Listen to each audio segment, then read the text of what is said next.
चंद्रावती भगवान जगन्नाथ जी के दर्शन करने मंदिर गए तो वहाँ के पुजारी ने उनसे कहा, हे राजन, ये जो आप जगन्नाथ जी को भोग अर्पण करते हुए देख रहे हैं ना, वो कोई साधारण भोग नहीं है। इन्हें लक्ष्मी देवी स्वयं बनाती हैं, और वो भी अपने पति भगवान जगन्नाथ जी के लिए।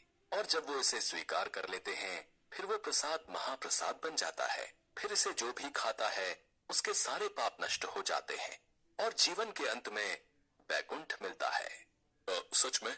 लाइए पंडित जी, हमें भी प्रसाद दीजिए। हे जगन्नाथ जी, सुना है आप सबकी मुरादें पूरी करते हैं।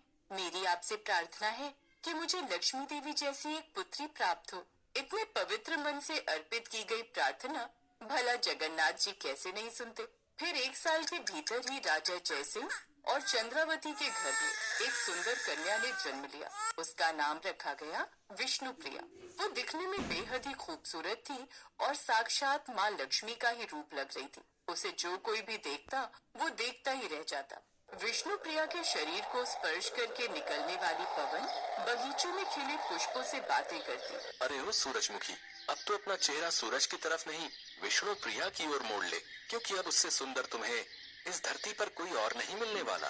बिल्कुल सही कहा तुमने। सिर्फ सुंदर ही नहीं, गुणों में भी इतनी सुंदर राजकुमारी मैंने कहीं नहीं देखी। तभी पेड़ की टहनी पर बैठा तोता बोलने लगा, राजकुमारी विष्णु प्रिया की जय हो, राजकुमारी विष्णु प्रिया की जय हो।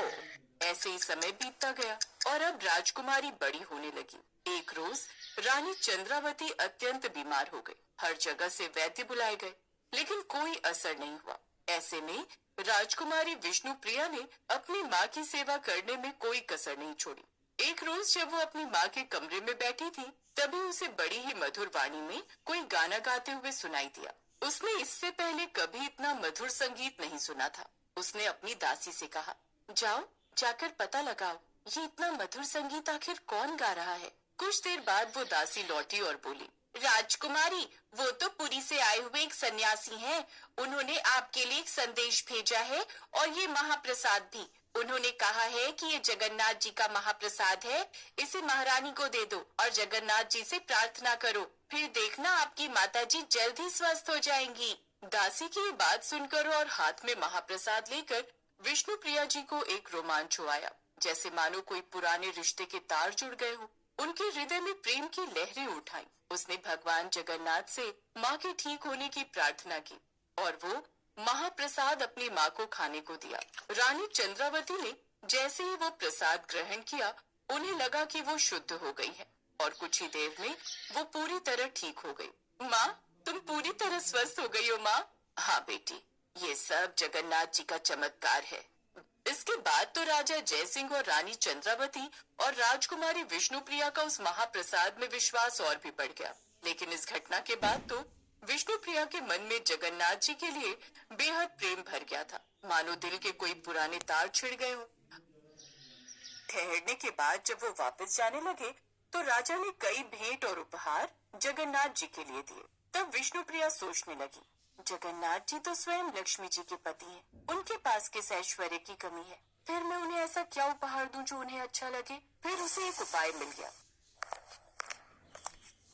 उसने एक पत्र लिया, सुनहरी कलम ली, फिर अपने हृदय के प्रेम को प्रकट करते हुए एक पत्र लिखा।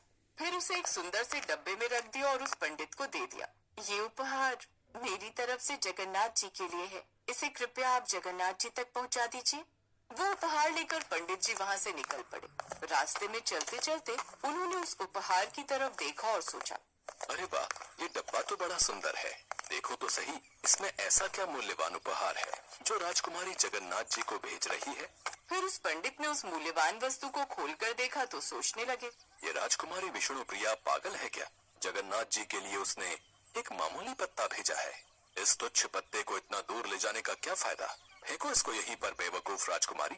ये बोलते हुए उस पंडित ने उस पत्ते को वहीं रास्ते में फेंक दिया। फिर थकान के मारे जब उसे नींद आ गई तो हमारे प्यारे जगन्नाथ जी पहुंच गए उस पंडा के स्वप्न में और उसे डांटते हुए कहने लगे, तुम्हारी हिम्मत कैसे हुई मेरे उस उपहार को हाथ लगाने की?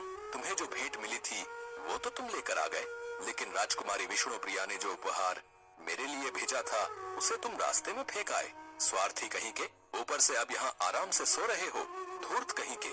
प्रभु, वो तो मात्र एक पेड़ का पत्ता था। मूर्ख, मेरे लिए वो पत्ता अत्यंत प्रिय था। राजकुमारी ने वो प्रेम पत्र मेरे लिए लिखा था। जो पत्र विष्णु प्रिया ने मेरे लिए लिखा था, उसे तुम बेकार समझकर कहाँ फेंक कर आ गए? तुम जानते हो, उसके समान मेरे पास कोई भी कीमती वस्तु नहीं। जब तुमने कल उसे मार्ग में फेंक दिया था, तो उसे मैंने उठा लिया था। अब कल मेरे मंदिर में आकर तुम देखना, वो मेरे पास तुम्हें मिलेगा। बेवकूफ। इतना कहकर जगन्नाथ जी अदृश्य हो गए। अगले दिन प्रातःकाल वो अपने स्वप्न की सच्चाई जानने के लिए मंदिर में गया। जब मंदिर के कपाट खोले तो सभी लोग हैरान रह गए।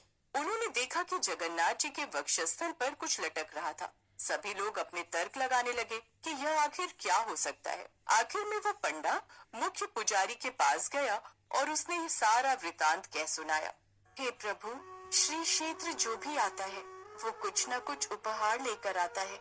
मैंने भी सोचा कि कुछ न कुछ उपहार स्वरूप आपको देना चाहिए, किंतु मैं क्या ही दे सकती हूँ। आप तो स्वयं शीर्ष सागर में शयन करते हैं, जो समस्त रत्नों का भंडार है। आपकी पत्नी स्वयं लक्ष्मी देवी है, जो सबको धन भंडार देती है। आखिर एक बार सोचने पर मैंने निर्णय लिया कि जब आप वृंदावन से प्रस्थान करके मथुरा चले गए थे ना, तो उस वक्त वृंदावन की गोपियों ने आपका मन चुरा लिया था।